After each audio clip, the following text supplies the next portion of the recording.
Welcome back to the second episode of Climbing the Ranks, where here, in this series that I'm starting, we will be reviewing decks on Magic the Gathering Arena, whether it be Brawl, Historic, Standard, or pretty much everything in between that, and just to see how well the decks actually function compared to how popular and how people actually say they are.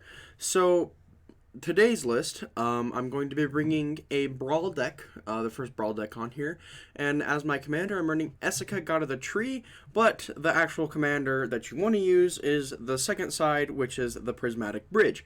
Now, the Prismatic Bridge is probably one of the most, broken cards, on this game right now, that is in Standard especially, but at the beginning of your upkeep, reveal cards from the top of your library until you reveal a creature or planeswalker card. Put that card on the battlefield and the rest on the bottom of the library in any order. So, for one, you're not having to worry about how many lands you control because, well, you get it out there for free. And it's any creature or planeswalker card. So, anything. It's out there for free. There it is. And all it costs is one mana of any color, which makes it basically the perfect commander because you can run every single card in the Standard that you want, which is really, really good. But enough of this complete nonsense stupidity. Let's get on to the actual cards in the deck. So first off, I'm not running a whole bunch of 2-drops. Feed the Swarm. I like this because it destroys target creature artifact, not artifact, creature or enchantment your opponent controls. You lose life equal to that permanent's mana value, but the permanent doesn't matter. It's just really, really good because it goes combats against a mirror match, or basically any cards that are getting out of hand, like any enchantments, or stuff that's creatures that are just getting out of hand. It's really, really nice. Heartless Act, the same reason. It just destroys the target creature with no counters on it, and then you can remove 3 counters. Second effect, you don't really worry about. The first effect is the good one, and it's just a free pop basically almost all the time. One Arcane Signet. Well, these cards are all going to be at 1 except the lands, but it's just free ramp, and especially in this deck where you're running any color, it's add 1 mana any color in your commander's identity, which is add 1 mana of any color, which is really nice. And Environmental Sciences, which is basically search your library for a basic land card, reveal it, put it into your hand, then shuffle, and then you gain 2 life. This is just kind of a ramp card. It's not the best, but it is pretty good and good enough to be in this deck. On to the 3-drops. I'm running 1 Midnight Clock. Well, that's all going to be ones, like I said. But this card's good. It adds a blue mana. You can pay 2 generic and 1 blue, put an hour counter, and then at the beginning of each upkeep, put an hour counter on it. And then when the 12-hour counter is put on Midnight Clock, shuffle your hand and graveyard into your library, and then draw 7 cards. Exile it. So it gets all your cards in your graveyard back to your deck, and when you have 0 cards in your hand or you need to refresh your hand, this really helps. And it adds blue, which is really, really nice. Saw it coming just to counter stuff, and you can foretell it. Soul Seer deals 5 damage to target creature or planeswalker, and if the creature is indestructible or the planeswalker, which not many are, it will still go through because it loses that until the end of turn, which is really, really nice. 1 Cultivate, just basically the most generic ramp card in Standard. It's really, really nice. You just put 1 in your hand, put 1 on the battlefield. For 3, it's just really good. Whirling Regrowth, this card's not the best, but it is good enough to be in this deck. You sacrifice a land, which is the reason that it's not the best, and you search your library for up to 2 basic land cards, put them onto the battlefield tapped, and then shuffle. Feybarrow Elder, this card's really nice because it gets +1/+1 for each color among permanents you control, and for each color among permanents you control, you add 1 mana in any color. So if you control Mtga, you can get 5 mana and get 1 of each color. So you can cast basically any of your 5-drop cards for free, which is really, really nice. And then I'm running 1 Replicating Ring. This card's really good. It can get out of hand if you get 8 on there, which it's not a whole likely chance, but it's possible. Skyclave Relic, same reason, but you can kick it to get 2 more of itself. And Spinning Wheel, same reason. It's just the 3 that get 1 mana any color. On to the 4-drops. Teferi Master's Time. It's really, really good card.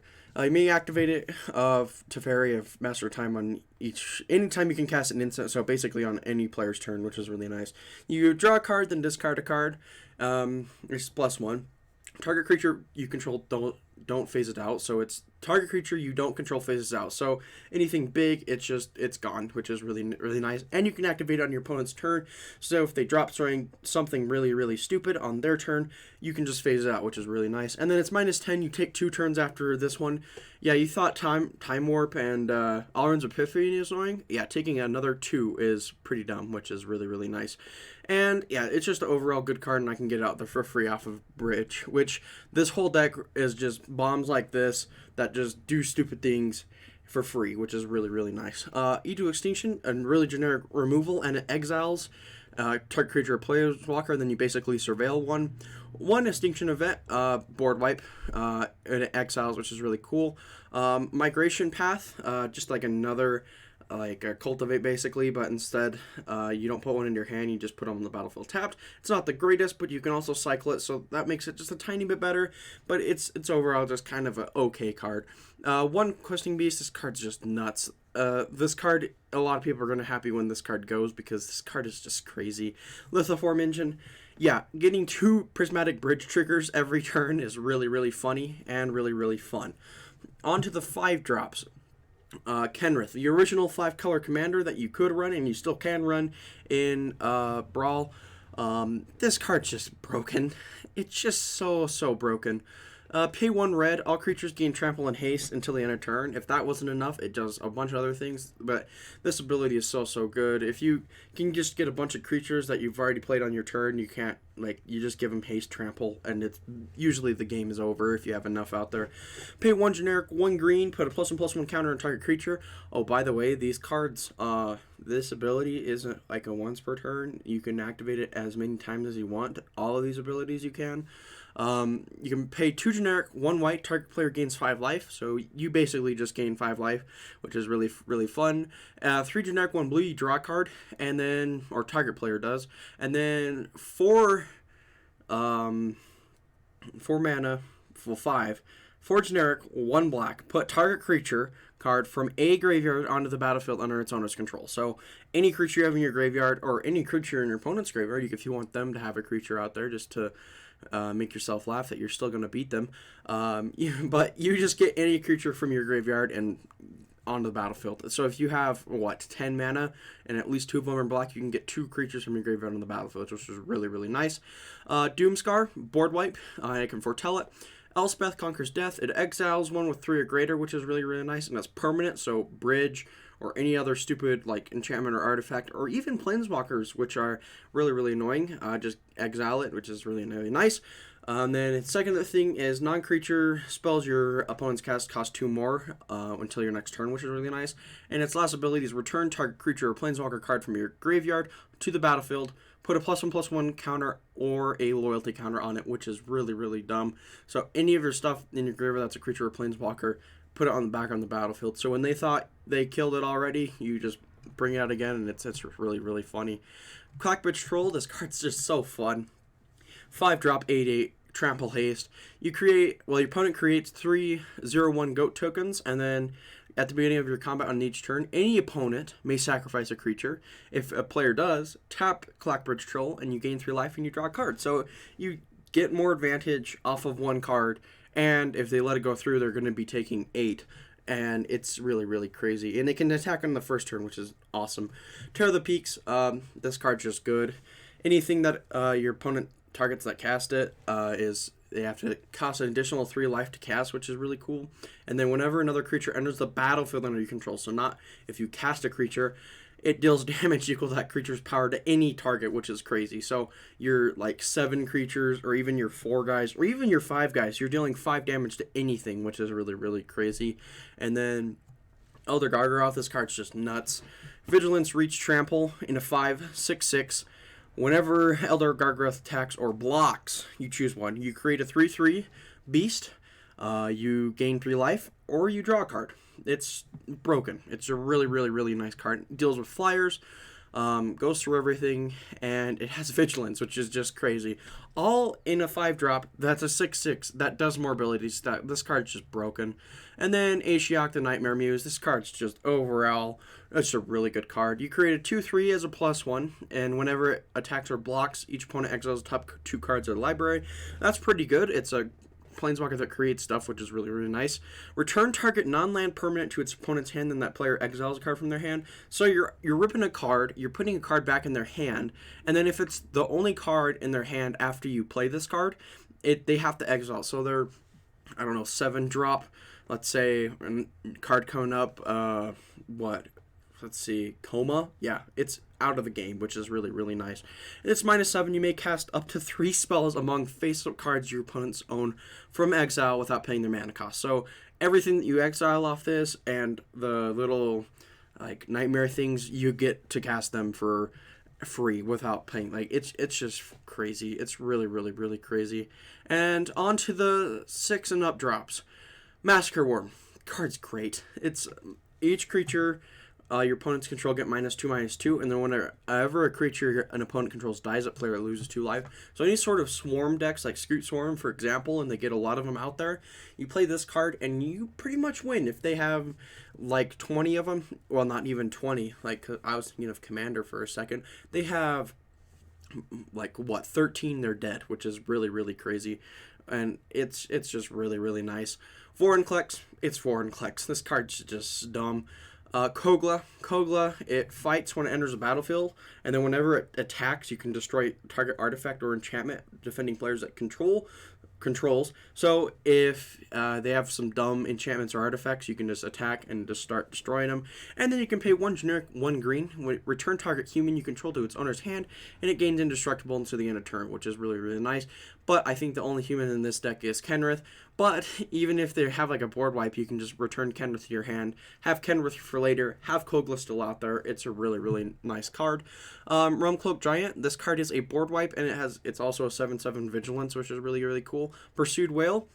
When it enters a battlefield, each opponent creates a 1/1 red pirate creature token. This creature can't block, and creatures you control attack each combat if able. So if they have a lot of things that they don't want to attack with, or stuff that they like just want to save for later, it makes them attack. And the spells your opponents cast that target Pursued will cost 3 more to cast, which is really, really cool. And it's a 8/8. It's just kind of stupid. Beanstalk Giant. It's a cultivate for 1, and not cultivate. What is it? Just you get pay 2 and a generic. You search the library for basic land card, put on the battlefield, and shuffle. And then it's power and toughness are equal to the lands you control, which is really, really cool if you get it off a bridge. Coma, this card is really, really, really, really, really, really good card. Can't be countered for 1. So blue decks, it's just out there, and it's hard for them to deal with anyway. At the beginning of each upkeep, create a 3/3 blue serpent creature token named Coma's Coil, and then you can sacrifice another serpent, choose 1. Tap target permanent. Its abilities can't be activated until the end of turn. Well, yeah, it's crazy. And then if that wasn't enough, you can sacrifice another serpent as well. It gains indestructible, so it can live through board wipes, which is really, really crazy. And Ujin, you don't need any introduction for this card. Basically any ramp commander deck, put this in there. This card's so good. It's a really, really, really nice card. And the Great Henge, this card's really nice. It costs X less to cast, where X is the greatest power among creatures you control. And you add 2 green mana, you gain 2 life, and then whenever a non-token creature enters the battlefield under your control, put a +1/+1 counter on it and draw a card, it's just crazy. It keeps getting crazier how much power you have. So, like, it can basically be free because you pay it off when you tap it. Like, it's just crazy. That runs off all the cards that aren't lands. Onto the lands. 3 plains, 2 island, 3 swamp, 1 mountain, and 4 forest. These are just the basic lands that get off of, like, environmental scientists, all the ramp cards. You get these off there, and all the other ones are, like, multi-lands. So, Henge Pathway, Bright Climb Pathway, Dark War Pathway, Crack Crown Pathway, Needle Verge Pathway, and, yeah, those are all the pathways that I have. These are, like, just really, really overall good cards, and especially in any color commander decks, it's really, really nice. Command Tower, don't run this in your commander. You're not making a good decision. This card's just really good. It's basically in this deck, it says add 1 mana of any color. It doesn't enter tap, which is really nice. Crawling Barrens, I like this card. It's not super great in this deck because you can't get bridge off of it, but if you're in a pinch and you have a bunch of open mana, you can make it have a bunch of +1/+1 counters and become a creature, which is really, really cool.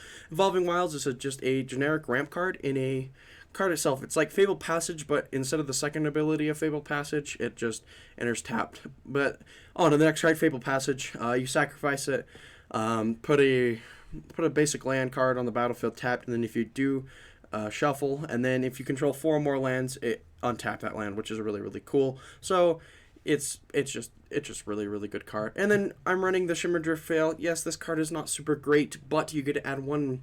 You choose a color and you add 1 mana of that color. I mean, it's cool. It gets your triggers if you don't have the lands in your hand, so you can already start preparing for the Prismatic Bridge / Essica if you're really that desperate. But it's just a good card. It's not the best, but it's a good card in this deck. And yeah, that's the whole deck. It's simple. There's a lot of just bombs in this deck. You just want to get those out there. You want to get Bridge out there as quickly as you can, and you don't want it to die. So yeah, that's the deck, and let's get on to the game. We have a pretty good hand, so we first do Fabled Passage, tap sack, get out a forest, pass back, he passed back to me, I play Command Tower, he plays Marileaf Pixie, I play Plains, get Replicating Ring out there, pass back to him, he does Signet, Goose, then Caryatid, I play Island and put out my bridge, he plays Fabled Passage for himself, gets a forest, plays Kinnan, and then passes back to me, I get a Replicating Ring trigger, and a Prismatic Bridge trigger, get Pursued Whale, this card's really, really good. I get Ashiok the Nightmare Muse out there, and I do -3 his Kogla, because Kogla gets scary, but makes it hexproof with a dumb heroic intervention. He plays Thorn Mammoth, fights my Pursued Whale. He has to attack with everything because that's how the pirate little thing works. And he destroys my Prismatic Bridge. So I block his Kogla, so my Ashiok does not die immediately. And I do get another trigger off a Replicating Ring. I play Elder Gargaroth, I make it 2/3, pass back over to him. He plays Nyxbloom Ancient, and then he does Kinnan, getting a Tolarian Kraken. He does Gilded Goose to make a food token, so he doesn't have to attack with all that stuff. He attacks with only 2 because those are only 2 I attack. He can attack with. I create a 3/3, block both of them. They both die. Puts back to his hand. I play Mountain. He play Kogla. I fight his Nyxbloom Ancient because that cards get out of hand really quickly. I attack with Elder Gargaroth, and then just to hit him again. He does Tolarian Kraken, taps his Elysian Caryatid, and then untaps it with Tolarian Kraken. And then he taps it again for some more mana. And then basically after that he does Kinnan again. And then he does his ability. He gets the Questing Beast. Pass back over to me. I do a Replicating Ring trigger. And then I do decide to do I do Questing Beast because it's just good. And then I do Feed the Swarm on his Kinnan. And then he just scoops from there. Game 2. Our first hand wasn't really good, but our second one was decent enough to keep. I do Evolving Wilds, getting a island and then passing it back to him. I play a land. Sadly, I drew an island, but it doesn't matter. I play Command Tower for turn. He plays Arcane Signet. He plays 7 Dwarfs, but I counter his other 7 Dwarfs, and then I draw Arcane Signet. I play the Arcane Signet and the island. He plays Heraldic Banner. He gets another 7 Dwarfs out there. I do Questing Beast and attack with it, so even if he does block it, I didn't really care at that point. He plays Magda, the commander, Unexpected Windfall. He just gets to draw more cards and gets treasures out there. I think that's the whole basis of this deck. I do Realm Cult Giant, killing his whole board, and then he does Magna again and Goldvein Pick, equipping Goldvein Pick to his Magda. I do Beanstalk Giant for a forest, and then I do Rolling Regrowth, sacrificing my other island, and then getting a black and a red, passing it back out there. He passed back to me. I do Vorinclex just to hold off his guys a little bit longer. I do not attack because I want him to attack, so he shocks it. He goes to attack. I do block and do kill it again. And then he does play Magda again, which is just annoying. He Goldlane picks it. I get Kaya, exile it. The Kaya is really, really nice card. I do Magda again. He gets the old Goldvein Pick out there. I do Clackbridge. Give the Clackbridge a Ghostbone counter, so if he does kill it. And then I got Ujin off of the draw, which is really, really funny. I pass back over to him. He just attacks with just the Magda. He gets 2 treasures because one off the thing and the other thing. He gets one off the Goldvein Pick as well when it deals damage. And he does Embercleave off of the Magda. So I go down to 2 life. I do Ujin. I do 2 because I don't want to do 7 just to get rid of the Embercleave. And then I exile it with Kaya with her last thing. Pass back over to him. He plays Gardrak, the Crown Scourge. I believe that's what his name is. And then I play Teferi. And then I do Ashiok as well. This is just like 5-color Happy Friends. That fun thing. Yeah, that's really not a fun deck. I do Fabled Passage, get another land. I attack. He's down to 2 life. He plays Mtga. And I activate Teferi to phase out his Gardrock. I play Massacre Worm and win the game from there. Game 3. His hand was really, really good for the bridge deck, so I kept it, obviously. Rolling Regrowth and a few other cards that just get me a lot of places, which is really, really nice. I play Forest, pass it over to him. And we're actually going against a mirror match. I forgot to mention that. So he plays a Temple of Epiphany, pass it back over to me. I play an island, pass it back over to him, just to basically make him think that I have a counter spells, but I mean it doesn't really matter. I play a mountain, and then I do Rolling Regrowth, get a plains, get a swamp, pass back over to him. The reason why I sacrificed mountain, I could do it. I had the Crackdown Pathway that was basically a red land, so I just used it. And he plays Fabled Passage, sacks it for a forest. It enters on tap because he has enough. He does cultivate. He has 4 lands, so it doesn't. And then he gets more lands off of this. This deck just ramps so much. Massacre Worm on nothing. Yeah, that was kind of disappointing. So I play Bright Climb. I play Ashiok, the Nightmare Muse. I do her +1 ability, getting a 2/3 Nightmare, passing it back to him.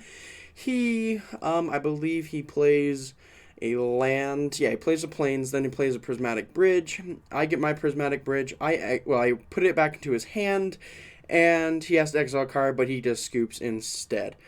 And game 4, I have a pretty decent hand. I have a few ramp cards, and I have a few things. So I just play a Forest, pass back over to him. He plays Command Tower and Death Triome. I play Environmental Scientist, get that, and then he plays Aciarch the Acrolich, a new card that came in the new D&D set, I believe was what it was. This card is kind of crazy. He just keeps venturing in a dungeon, and especially in another mirror match bridge deck. Yeah, I've gone against a lot of bridge decks. This deck's pretty good. So I decided to play Kenrith instead of playing. Well, I can't play my bridge quite yet, and he exiles it with Kaya. He does Liliana, ripping another card in my hand. I play Bridge finally. He plays Ashiok, and then I believe, he puts it back into my hand. Yeah, Ashiok's really good. I have one in my hand too. And then he makes me discard a card, so I discard my Doomscar. And he does Kaya, but it just doesn't do anything. So I cast my Bridge again. He does the Liliana emblem, which is kind of dumb, and then he Kayas for just killing it. Does Ashiok getting the thing, and does Bridge. He gets Pursued Whale, which is just dumb. So I do my Ashiok, I put the Pursued Whale back into my hand, and I exile it from my hand because I don't want him getting it back. He blocks it, well, because I wanted that thing to die anyways, because the pirate is kind of dumb.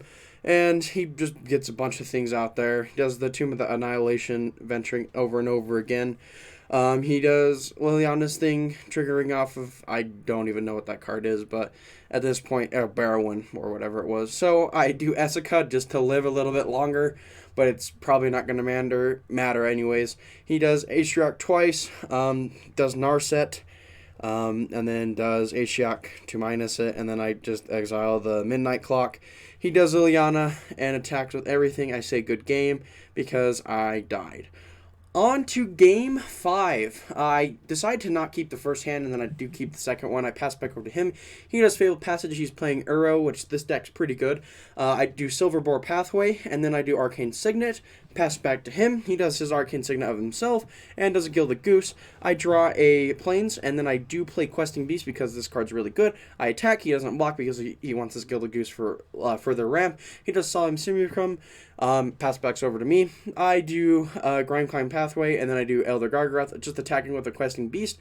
He does Scute Swarm. He gets trigger off of Scute Swarm. Then does Uro, drawing a card, then putting a land, gets another trigger off of Scute Swarm. So now it's starting to make copies of itself. He does Kennen the Bonder Prodigy. I eat to extinction his Kennen because Kennen's kind of dumb, and then I attack with both of them. I do create a 3/3 Beast token. He blocks with his Solemn to get it to draw a card. He does another trigger and another trigger. And he gets his Questing Beast out there, but I don't care about that card because he just doesn't attack with it. So I was thinking about what I was going to do. I play Environmental Sciences, getting a forest, doing Feed the Swarm, and then attacking with everything, creating another 3/3 Beast token. I did kill his little thingy-majig, well, his Questing Beast, and then it was just pretty much just simple as pie from here. He does his old Gnawbone, but not like it matters anyways, because I'm going to play Massacre Worm, and I just win the game from there. So overall, the deck did, well, relatively good. I mean, there was some ups and downsides, but pretty much overall, it did all right. It wasn't horrible, it wasn't terrible, but there was a few things that this deck kind of lacks in. For one, draw power. I mean, you can run a bunch of blue cards, but even if you do, it's going to get sort of bricky, and it's almost kind of a weird scenario where it's always going to just kind of lack that thing. And the second thing, there's multiple things, but the other main thing that I realized is that when you're running a deck that only has bombs, you usually only draw the bombs. You don't get anything like the good stuff that you need. I mean, sure, you do, but it's over an eventual amount of time, and usually it's too late when you need the bombs, and you've already played the bombs, and the bombs are already in the graveyard, and it's just a weird scenario. But, I mean, that's what happens when you run a deck like this. So, this deck, overall, has about a 70-80% win rate. It's really good, for a Brawl deck especially. And, yeah, it's not like there could be anything that you could really change about this. All you need is bombs and Essica and ramp. You need, those three main things. Everything else is just my choice. And honestly, I think this deck does pretty well. I mean, there's a few Planeswalkers that you could add in, like the Groot Cursed Huntsman card. But other than that, it's just pretty good. If you enjoyed this video, please like and subscribe. I'd be greatly appreciated if you did. And that's pretty much it. Thanks for watching.